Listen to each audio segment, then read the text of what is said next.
So yesterday I talked about how I had a little bit of a wobble inserted to my day. Um, there was a thing where my mom sent me one of the Facebook suggestions for people you might know, and it was new to Facebook, and it was a picture of my my former stepson, who would be 16 now. So that was a little weird. And then the other thing was I got on my Facebook briefly, posted a different picture and saw I had a couple comments, so I went in to look at those. And um, I there was a story that popped up that happened to have my twin flame in it, and I clicked on it, and it just made me feel weird and blah, And I went and was skating for a while because it's like I gotta get out of this funky energy, um, make that go away. So I did. Went and skated and did a video talking specifically about the wobble that I put into my day. And it was good. As always, longer than I really anticipated it would go, since I have that tendency. Uh, but yeah, so it was like skating is one of those things that always pulls me back into my body and helps me connect with with the physical part of my existence, and it's always helpful, obviously. And then a big part of that's being out in nature, and I talked my way through it on the video. And when I got up today, I had this kind of a realization, I think. And it was that even the wobble's a necessity. Like, it's an important part of this whole process and the journey that I'm on. Because it does show me how far I've come, but also how far I still have yet to go, maybe.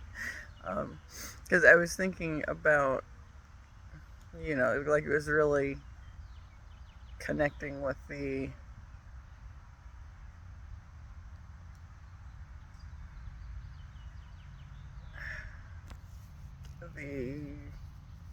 existence of the twin flame in person, which we didn't interact, but it was just that brief coming into contact with his physical energy. And that's like, there was all sorts of wobble back, of course, as I mentioned. But the bigger thing was,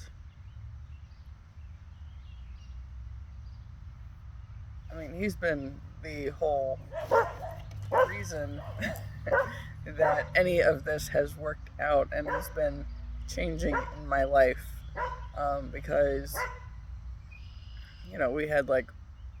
we've had one interaction in the physical sphere, and it was on social media, and it was just, I commented on something he'd done and he was doing, and he responded, and it was short and sweet. Nothing big, but that is enough to kickstart the process, the whole healing process. That was back in 2020, and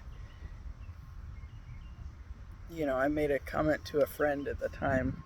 I said, maybe I should manifest one of those. And she was less than supportive. And it's like, yeah, you're probably right. And I just shrugged it off and left it there. Um, but also, when I shrugged it off and was like, yeah, he's probably out of my league or whatever, kind of a idea to it. It's like it brought.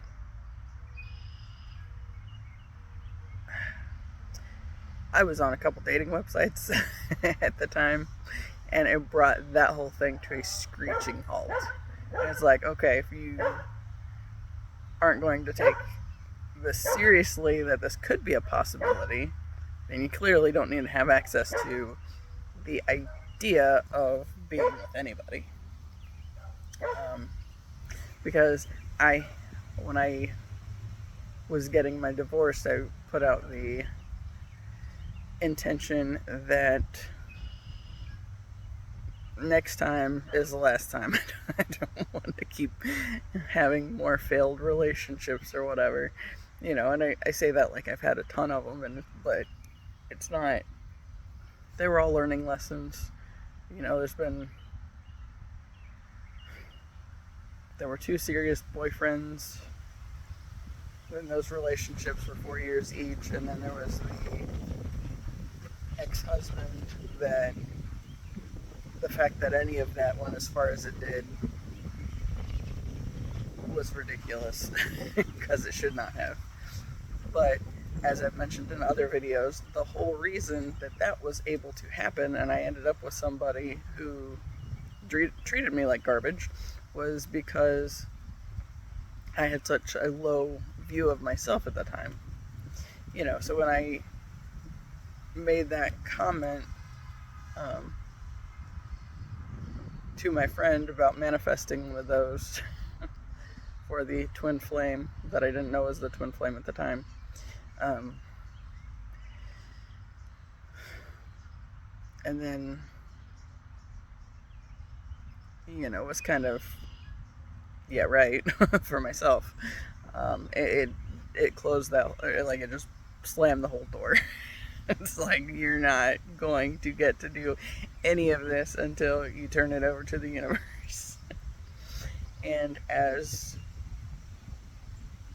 has been a very big point of this journey, as I said, that was like 2020. Yeah, because I think it was after I left the first factory job.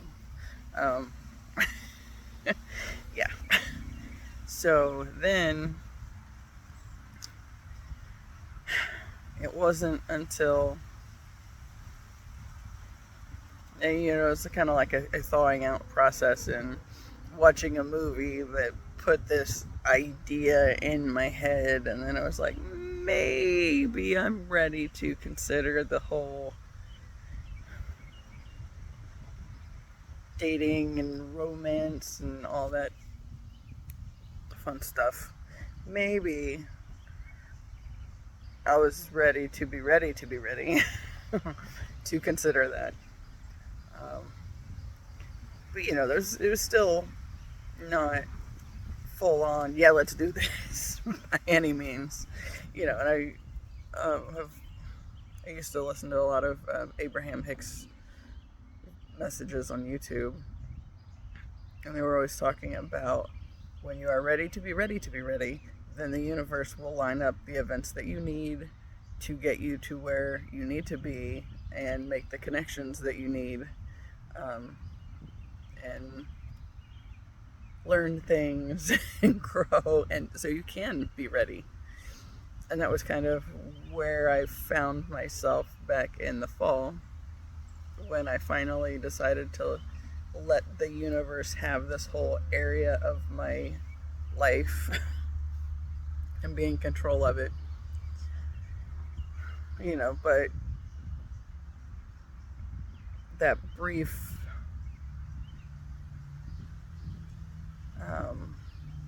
exposure to to his 3D existence was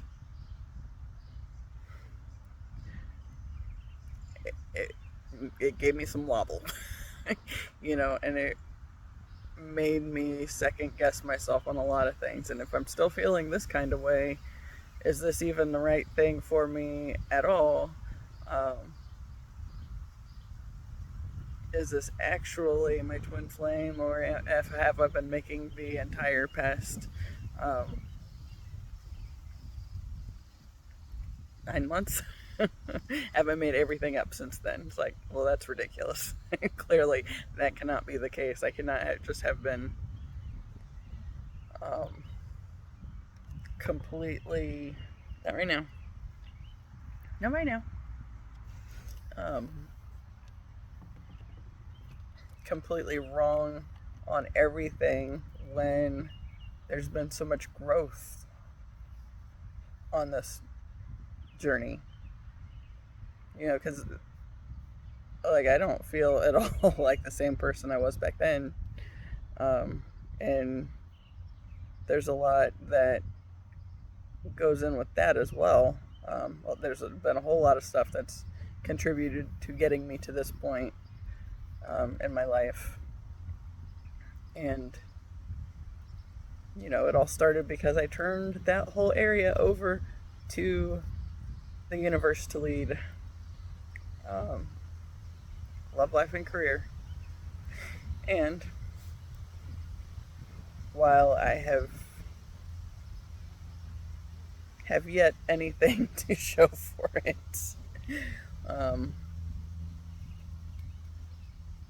I know that the changes that have been going on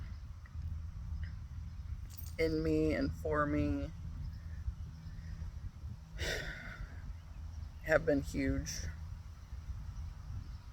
And what I've learned has been, in and of that whole thing itself has been worth it. Because I do feel like I'm stronger than I've ever been in my entire life. And I know myself better than I ever have in my entire life. And those are huge points in and of themselves. I have more confidence when I'm around other people and all that. What I think the Wobble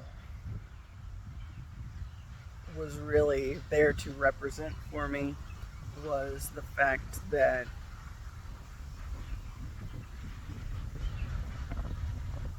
I'm not, while I have made huge progress, I'm still not entirely where I need to be, because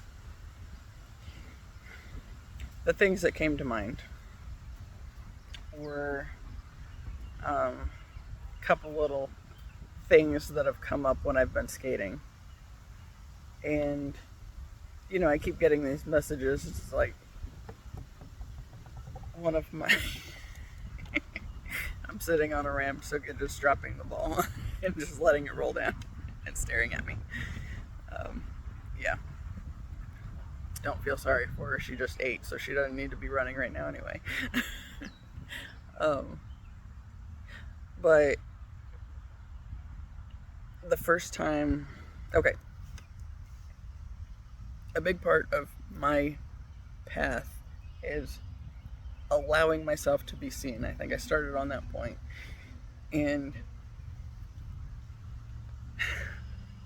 like the whole idea that when I've tried to conform to the ways of the world around me, it has gone very wrong, and I've stood out more than I would have if I just embraced me in my full weirdness and lived from that space. When I try to conform, then it's just like all hell breaks loose. So, yeah. So, I think the pattern, the app I use... Tazzy, please stop. Please, please, please. Come here. Uh-oh, I'm gonna regret this. Okay, maybe not so much. Okay, just a little. Okay, that's enough. That's enough. Thank you. Not to distract you. Yeah. um. So yeah, I think that has to do. I don't remember the full placement scenario, but had to do with something being conjunct to my Leo Venus, um, according to the pattern. So I've been trying to embrace that more and more. It's like, you know what? As I allow myself to be around people when I'm skating, I still don't like going through big crowds of moving people, but like going past the baseball diamonds and all that stuff when there's people playing, that's fine. Um, there were usually I get like these little girls and little boys sometimes that'll be over off to the side and start jumping up and down because I'm skating and waving at me. So that's kind of fun. Um, but then there's been a couple things that have not been as fun. And the first one was there's this little kid. He was probably like in 6th grade. So, yeah. When he was walking my direction, he started breaking out that whole chauvinistic type um, behavior and doing the kissy face thing and everything. And it's like, oh, I just wanted to punt that kid into next week. And, I ignored him. Of course, I had my sunglasses on, so it was just like pretending I didn't see it anyway or whatever. And it's like, I don't think that that's necessarily what I'm supposed to be doing either. I think when somebody's being a dick, even if they're in 6th grade, maybe it's time um, to call it out to some capacity and just be like, look, nobody appreciates or benefits from that kind of attitude. Don't be a dick. And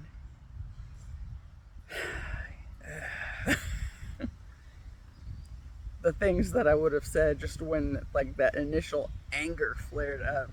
Like I skated harder that day, I think, when that first um, came up. And I think part of that is because from the videos that I have spoken to these kind of issues before, because that has been such a prominent thing in my life, getting screwed over by other people's shitty behavior. And because once upon a time I allowed what anybody else said or did to influence how I saw myself. And now that I have some stuff in place to have better boundaries myself, that shit can't fly. And, I think back to all the messages that I've gotten over the past several months even. It's like, I'm here to ruffle feathers. I've always known that about myself. I tried to avoid that for a long time and thinking that I had to be liked or I had to try to make people like me or whatever, and it's like that didn't work for anybody. I got hurt the worst of any of the people I was interacting with, when I tried to cater to everybody else's whims and what they were offloading of their junk onto me. And that, I think, is a big part of why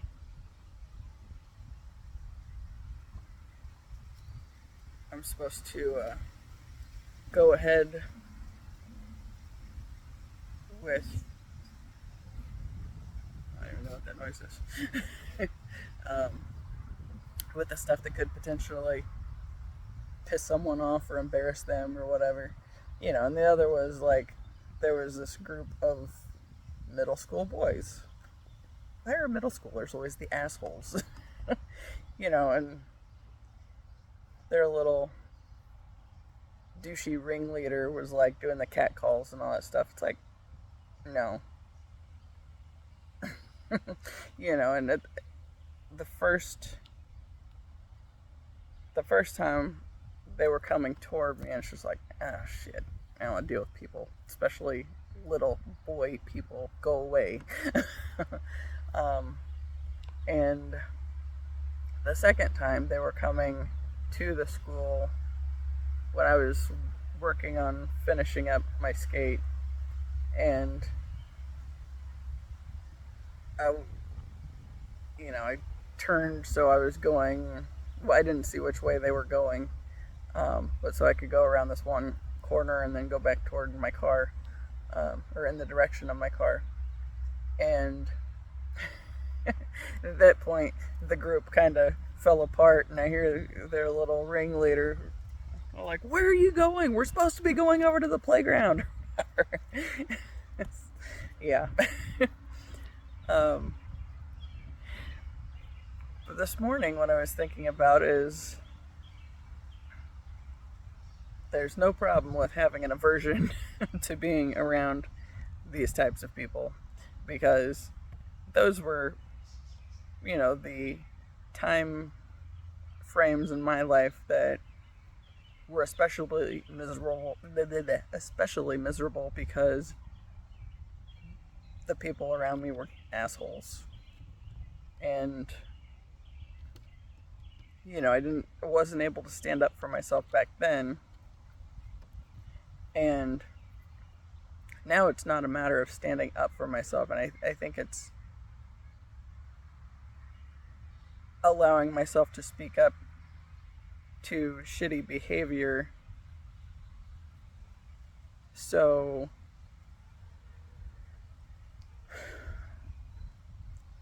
other people, little kids like me, that had, or like when I had nobody that would stand up for me back at that time frame in my life, maybe me standing up for or against that kind of behavior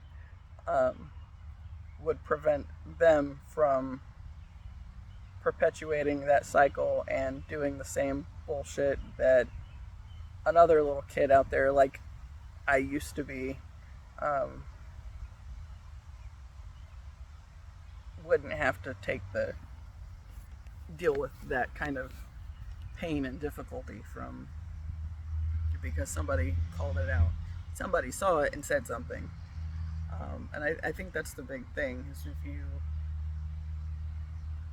if you see it and you just fume, that's not really establishing anything either. That's not standing in my power.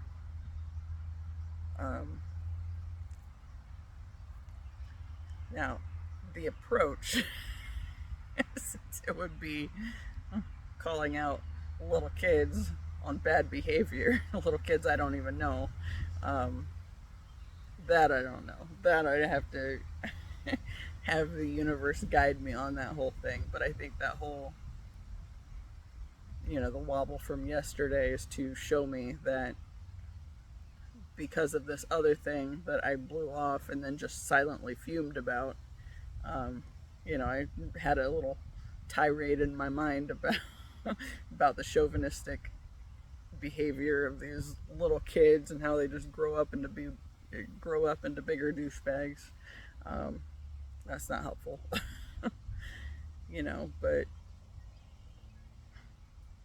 yeah. And the other part is when these couple of things have come up, like one of the things that has been in my head more than anything was, dude, I'm old enough to be your mom. So, I mean, is that the approach? Maybe. I don't know. But yeah, that was I don't know. It's just something I was thinking about. So, yeah. But I think the whole encounter with the 3D twin flame energy was just to show me that I'm not fully standing in my power either, as long as I'm allowing shit behavior to happen and to piss me off, but not saying anything about it.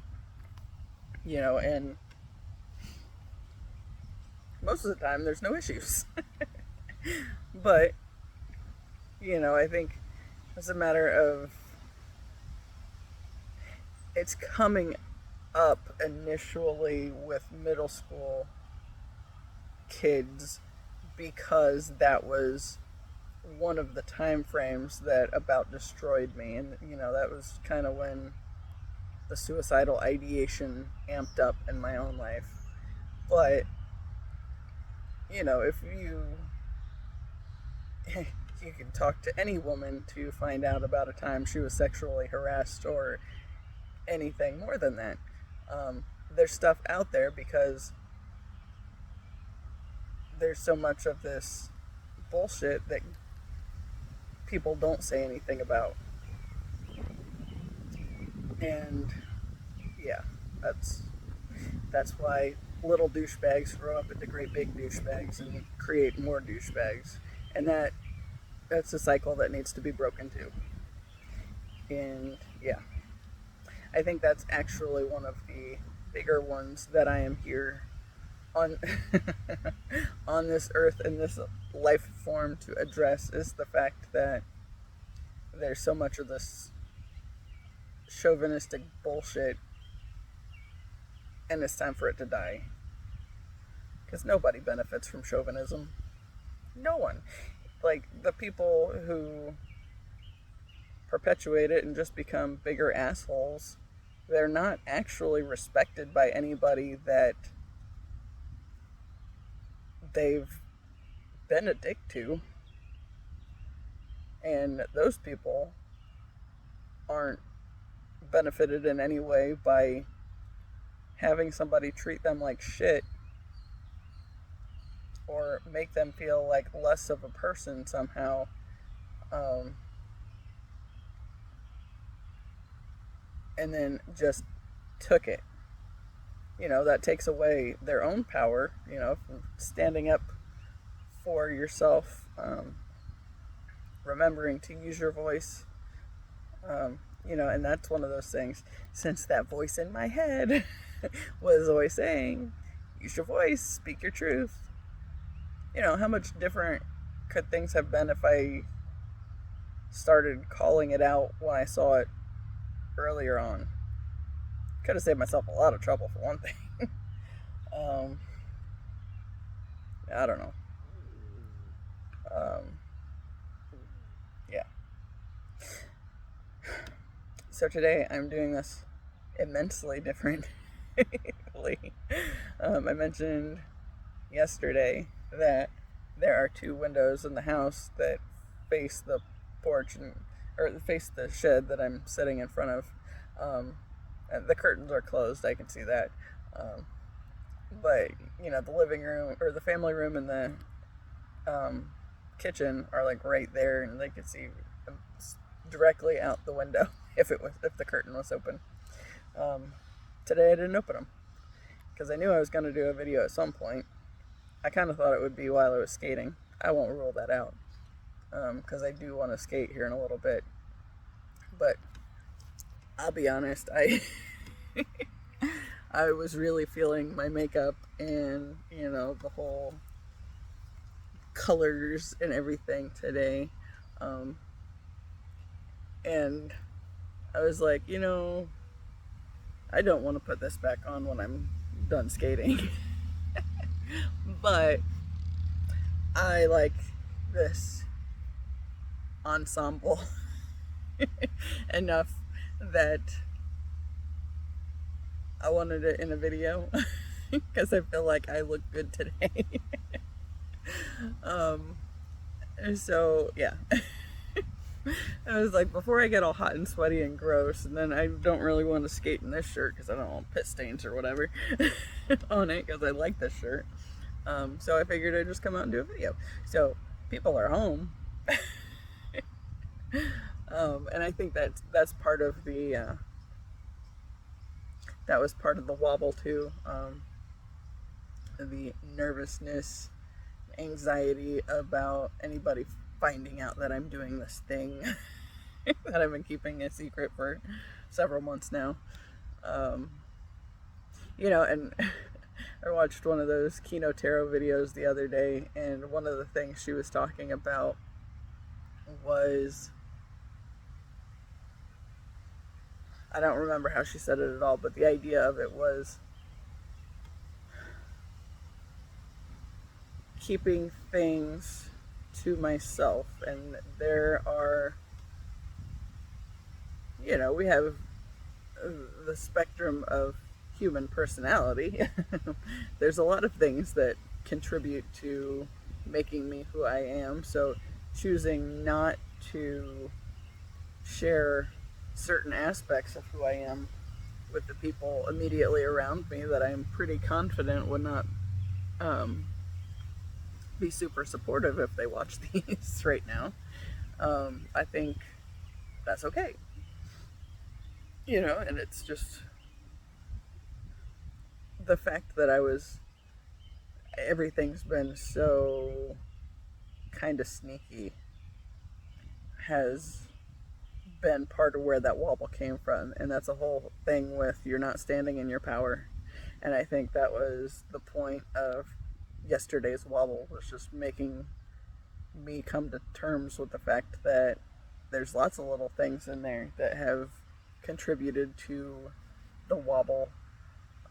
And I wasn't really paying attention to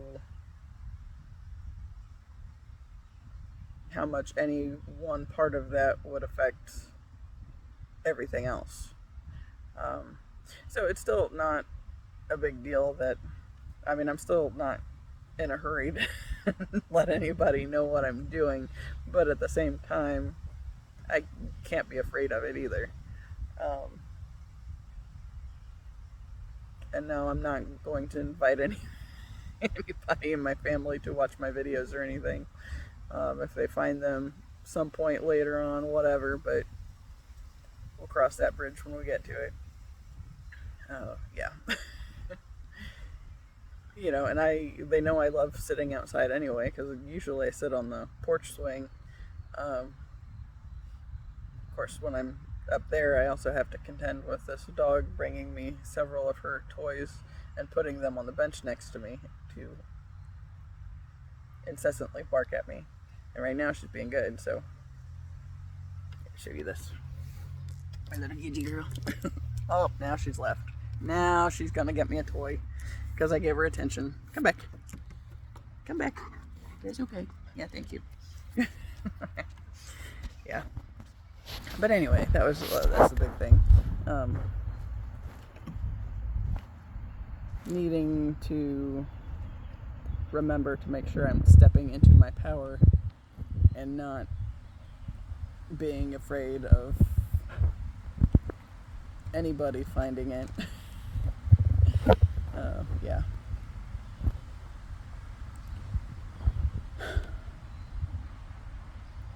And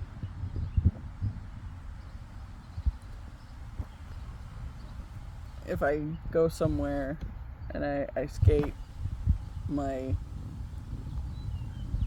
10 miles or whatever, and then do an hour video on top of it, then it's obvious that I'm doing something anyway. If I walk the dogs and we're gone and we only walk like less than a mile, which about 3/4 of a mile are normal, because I let them sniff more than anything. It's like we're there. Yeah, Ziva's 11. Gidget's the baby, and she's still 7. So, she gets to play a lot of ball. So, but not everybody can keep up with all the huge amounts of exercise. So, and Taz, he's funny. He acts like he's never going to see water again every time he gets a drink. And I know part of the reasoning for that was because he didn't know in that time frame that he had to stay with my ex. He'd spend, honestly, I wouldn't be surprised if he spent 20 hours a day in that crate in a normal day while he was with my ex. Of course, it wasn't until after I went back to get them and to try that last time to make sure it wasn't going to work. It wasn't until then that I even realized, or that he ever even said anything about he didn't like male dogs. It's like, then why would you not say something about that before we got one? That's ridiculous. But just because you don't like them doesn't mean you get to abuse them either. But yeah, they both had some rough months with that butthead. Oh, going back to what I was talking about. One of the cards I drew last night, and I actually drew it again for today, was this Buddha card, and it talks about heightened awareness. And it said that, okay, I don't remember the wording exactly, but basically you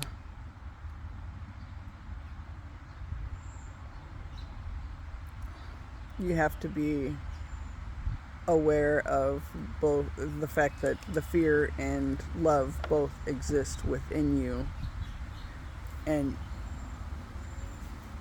you have to look at the fear and recognize it for what it is, and before you can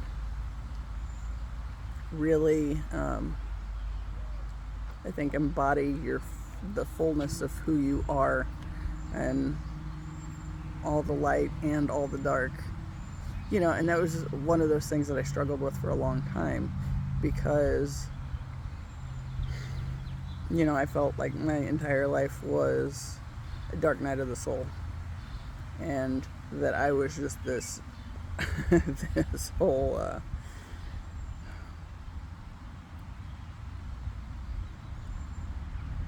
destined to be confined to the dark.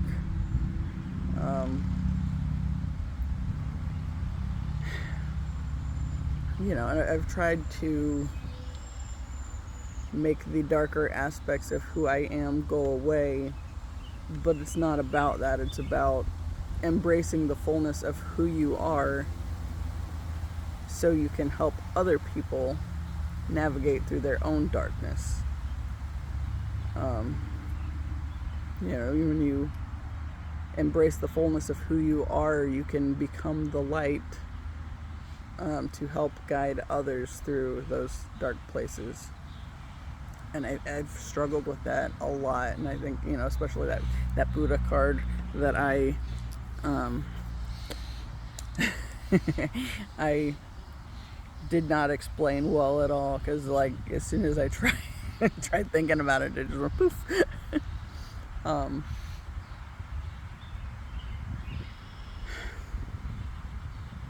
It's like you have to be aware of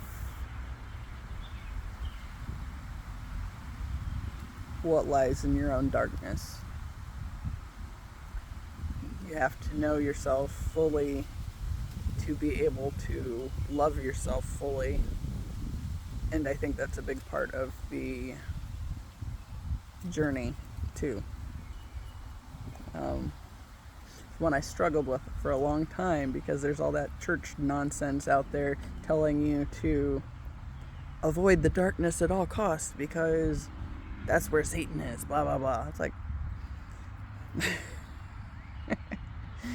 yeah. So when I was in seminary, I don't even remember what the class was exactly. I think it was something with might have been like an intro to Hebrew Testament kind of a thing. not calling it Old Testament like it was the old way, and then there's the New Testament because this is the new and better way, and you just throw out the old. That wasn't what it was. So we always, for that, we called it the Hebrew Testament because it didn't make it less important or relevant for the people who that's the primary text. You don't just throw it all away. And there's some damn good stories in there. So anyway, when we were talking in that class, one of the things that we talked about that really got to me was when we talked about how, in the Hebrew scriptures, they didn't have this Satan figure, and it was, they explained the breakdown of the word, and it's actually the adversary, not this dark demonic entity or whatever. It's it's the shadow aspects of who we are, and that little blip in the Christian scriptures where Jesus says to Peter, "Get behind me, Satan." It was like that whole ego thing, and if you're always allowing your ego to step in and keep you in fear, that's existing from shadow aspect of yourself. That is the adversary within you. And when we were talking about this, I was like, wait, so that whole thing was just like made up and inserted later? That seems kind of sketchy as hell. I don't know what's happening over there. Yeah, I got nothing. But one of the things I did was like, I need to confirm this information. So as I'm sitting in class with my computer in front of me, I looked up synagogues in the area and just sent an email to a random rabbi. I was like, I have to ask you this. And he responded and was like, that is accurate. It's like, that, I feel like that changes so much. Like I grew up, I don't think I ever really bought into the Satan storyline so much. I mean, I kind of did, but mainly because I was acting from that place of fear. I gotta see what these yahoos are running their mouths about. And best I can figure is the neighbor's dog over there, or maybe somebody's behind the fence by the pond playing football or something. But that's just annoying. Thank you. Of course, now that I acknowledged they quit. They came over here with me. So yeah, like when I was in, I think I was like, when I was 10, I hated God and like was fighting against going to church and all that stuff. When I was like, I think it was when I was 12, it was, well, if God hates me, then I hate God. And I invited the devil or whatever in. Because screw you, God. And that was a whole lot of stuff that I had to work through. That took a long time. I think that's a big part of why it's taken me this long to start figuring things out, as it has. And since I invited it in,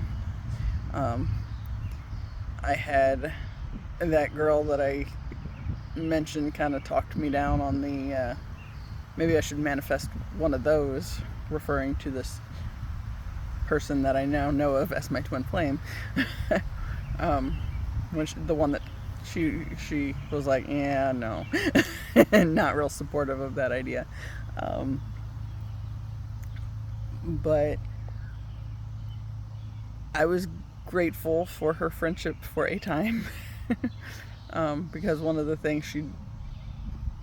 her fortes is helping to do like energy clearing stuff. So since I'd invited this darkness, invited the devil in, and I felt like I was pretty bound by that whole thing. So I did have an energy clearing with her done, and it was trippy as hell. Because like the process, like we did, we had I don't know if it was Zoom, I think it was like a Facebook video messaging kind of a thing, where we were like basically on a video chat, and she walked me through this whole process, and it felt really weird, and I was trying to keep myself from talking myself out of it, and the idea of this is some bullshit or whatever. It's like, that whole thing was because I invited that in. And that clearing was a pretty big deal. Because I went to bed that night, and at one point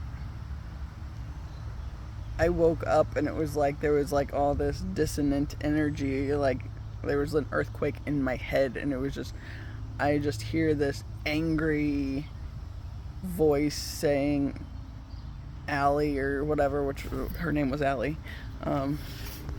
and it was like loud, and loud to me, like nobody else would have heard it, but I could hear it all in my head, and it was like this kind of like, okay, since I played percussion in high school, what I'm thinking of is like if somebody hits one of those big gongs really hard, and like your head is in between a couple gongs that have, or just, that's what it felt like. And so after that, it's like, I know something has had to have happened, because this whole, there was like a big shift, and the energy connected to me, and I think a big part of that was because I invited it in. It allowed all these dark negative energies to attach to me, to make it very difficult for me to find my way out of it. And I think that's also why I've struggled with the darker aspects of myself, the shadow aspects, continuing to exist, because I thought they were supposed to go away. But it's not about making them go away, it's about understanding that they are there, looking at them and seeing them for what they are, and choosing to move in love instead, I think. So yeah, that's,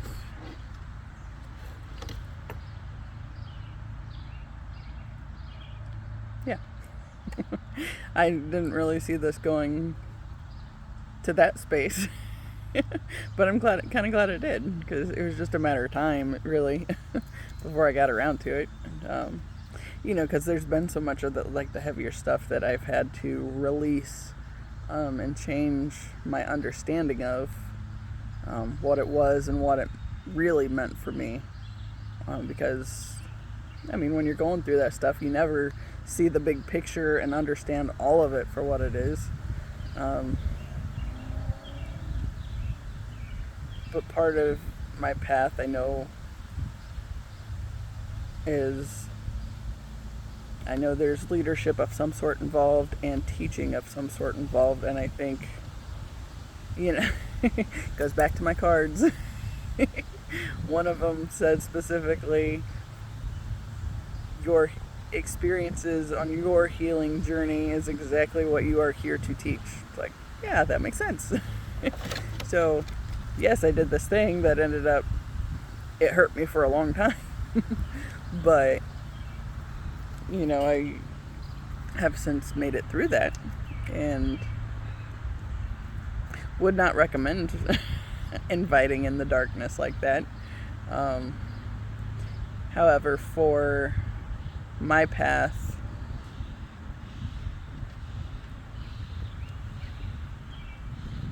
I'm glad that I can say I've had this experience and am now coming out on the other side of it.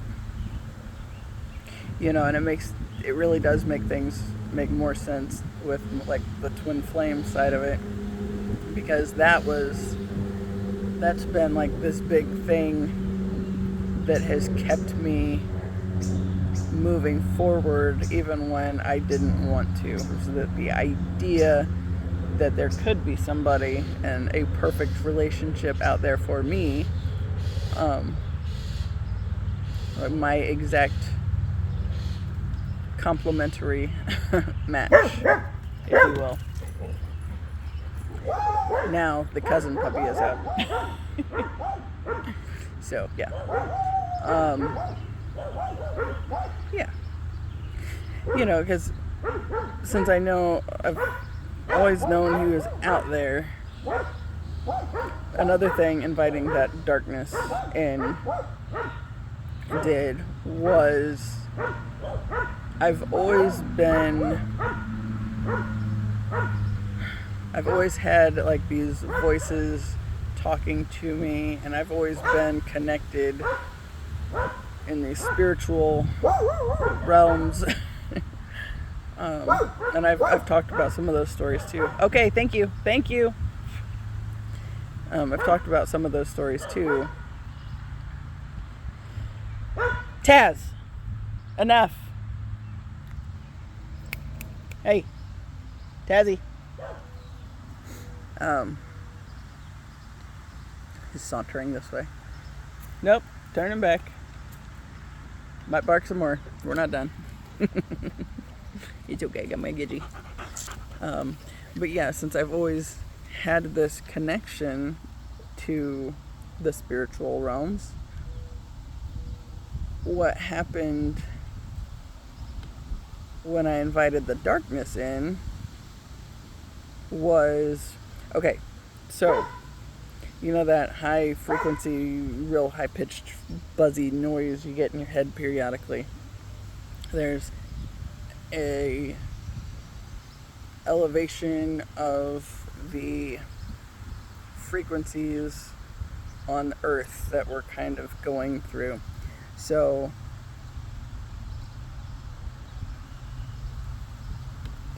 it's very high pitched. You can't understand what is necessarily being communicated, but something's going on. I'm hearing it more and more as I speak on this path. What I did when I invited the darkness in, I didn't get rid of the good voice that was still guiding me along the way, but I made it so I had a harder time hearing it, and it was dropping my frequency and allowing negative energies to attach to me to keep me from connecting with the higher vibrational stuff that I'd had previously in my lifetime. And I look back at it and it's like, I just see it so clearly now. But when I was going through it, it felt like shit. But what it makes me think of is like, okay, if you take like an audio clip of something, or just somebody talking about whatever, and slow it way down, it sounds creepy as fuck. And basically that's what I ended up getting buried beneath, which is like all this low frequency stuff that distorted all the higher frequency stuff that was still trying to communicate with me and take me to other places, and in this journey help me to understand things sooner. Gidgey, thank you. It was just basically a block keeping me from getting there sooner. I love this dog and her little face. Anyway, but yeah, it's just, I wasn't hearing the higher stuff, that like the high frequency buzzing noises and whatnot.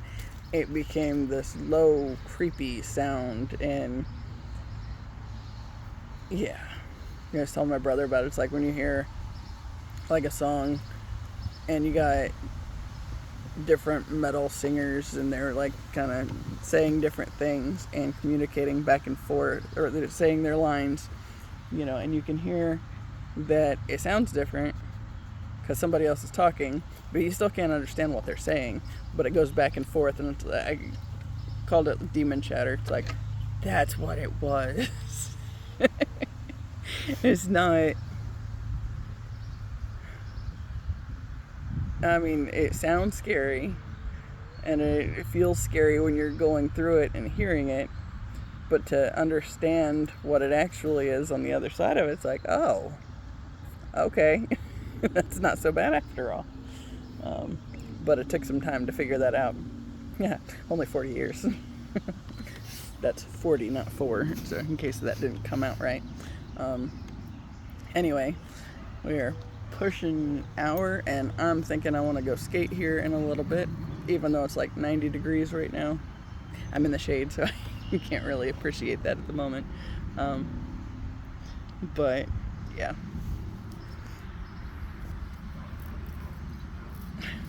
All that started from my conversation about the Wobble. The twin flame thing. The journey of twin flames is like a back and forth, and because it is the exact complement to who I am now. But as we've been on this journey, my plunging into the darkness would have drug him into his own kind of darkness. Because, of course, Gidget's eating bugs.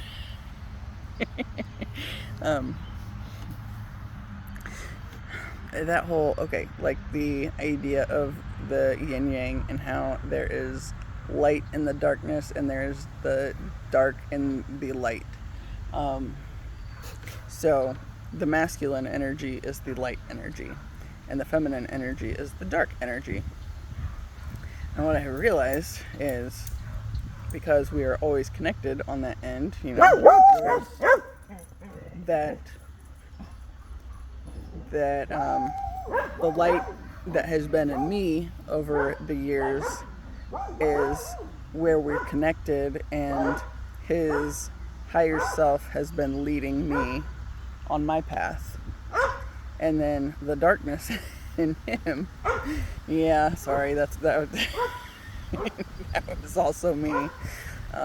So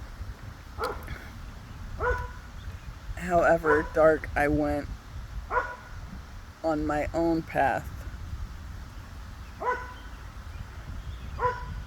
we're still connected, and he has experienced that darkness on his path, but not as all-consuming as I did.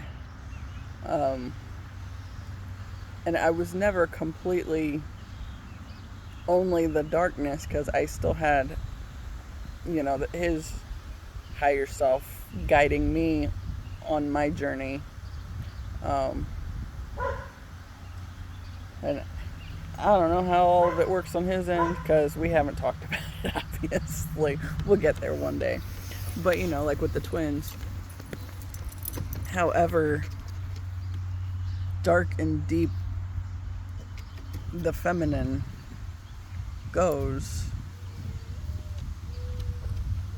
her masculine has to be able to be strong enough to go through that too, because it's an exact complement. So when we do finally meet, he's like the one person that could handle my energy, like the fullness of my energy and who I am at the full extent of who I am.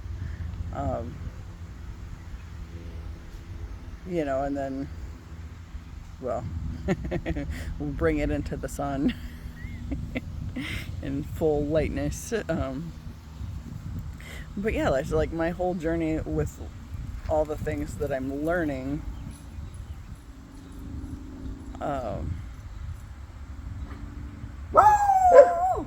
It's felt especially dark. It has, because I've gone to dark places.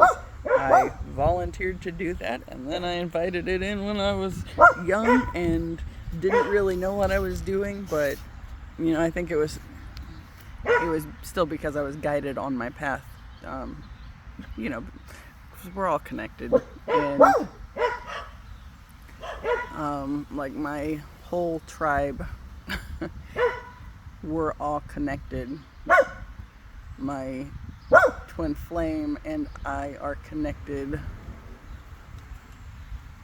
It is more of a close, intimate kind of connection that will surmount the connectedness with others.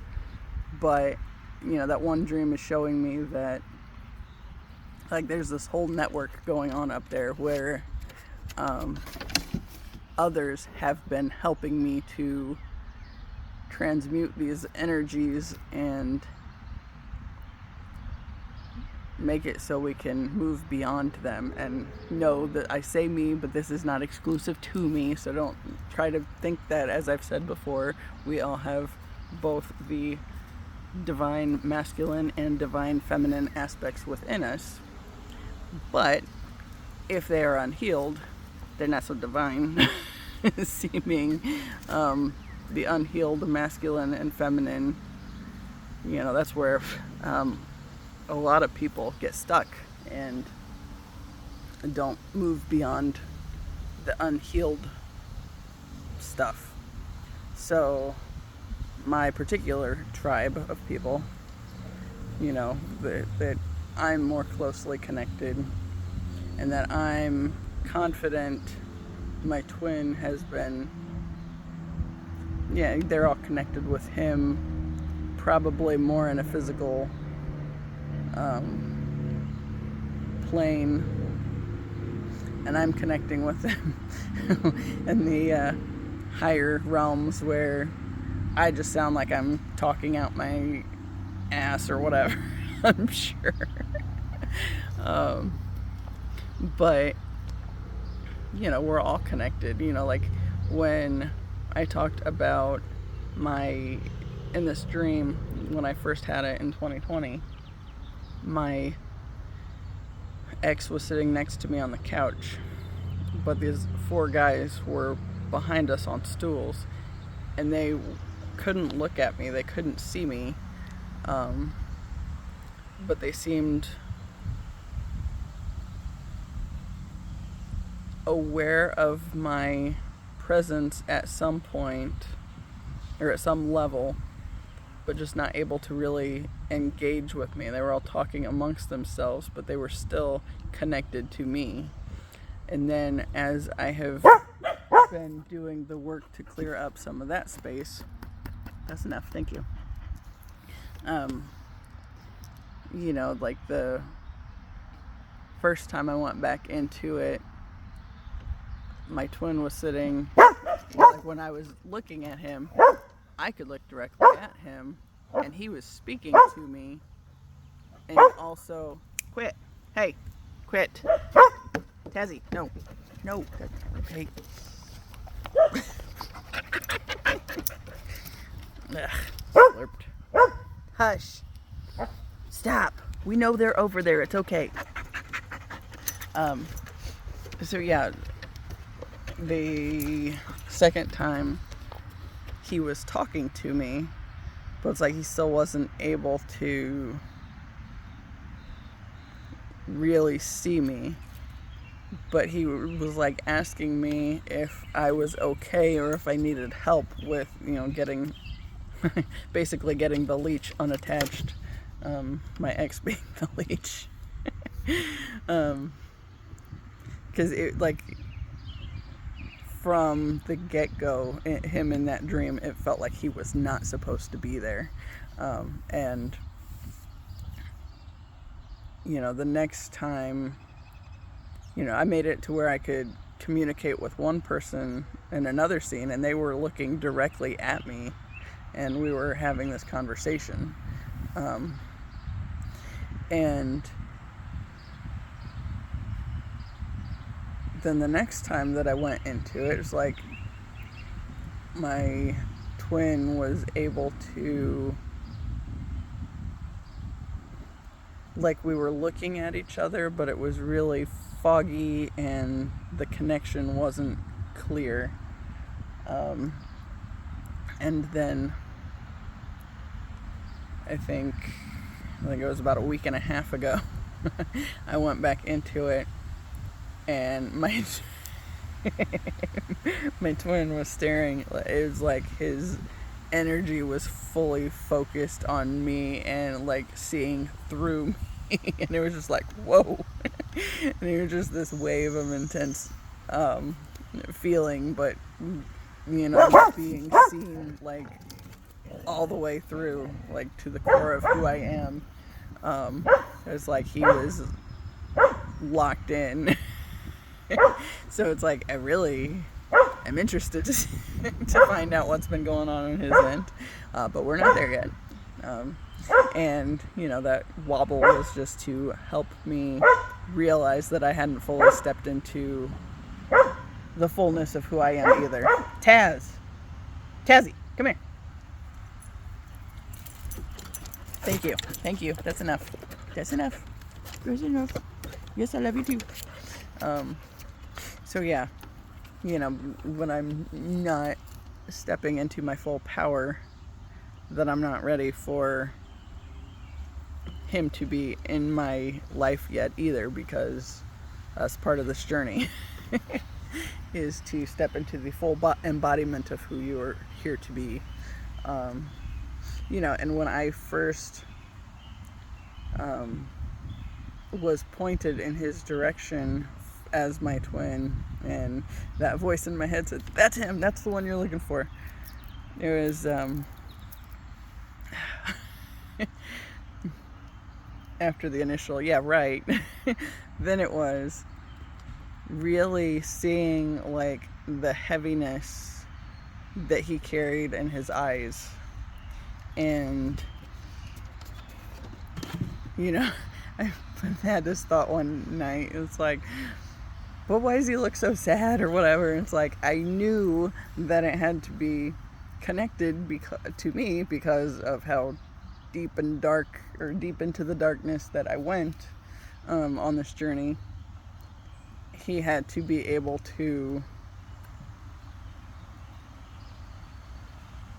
be my exact match energetically wise, so that means he had to go into the dark places too.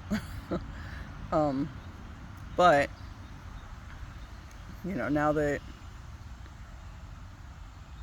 I know who he is and have been doing the work to heal my side of the connection, and and that too is a shared endeavor, because like that dream when initially I was so focused on my anger at my ex, they were still there, and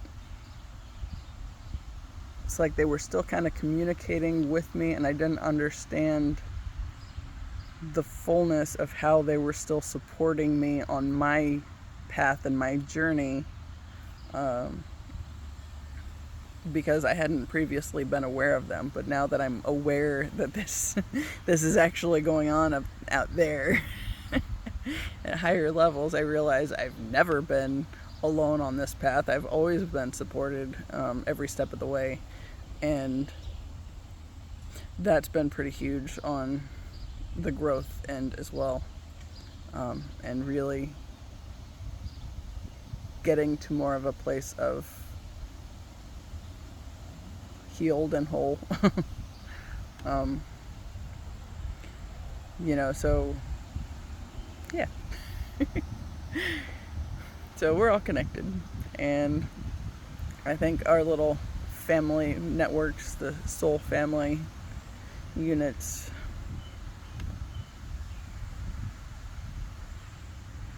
we're always helping each other, even when we don't realize that there's anything else going on, because we're down here and it's so dense in this frequency that we're not able to understand it in the fullness. Yeah. Anyway. I actually really like this video today. I'm kind of glad I sat out here at my house with people at home and didn't talk myself out of it, and didn't wait until I'm less presentable when I'm all sweaty and gross and everything. Anyway, as always, I appreciate you, and until the next time, see you later.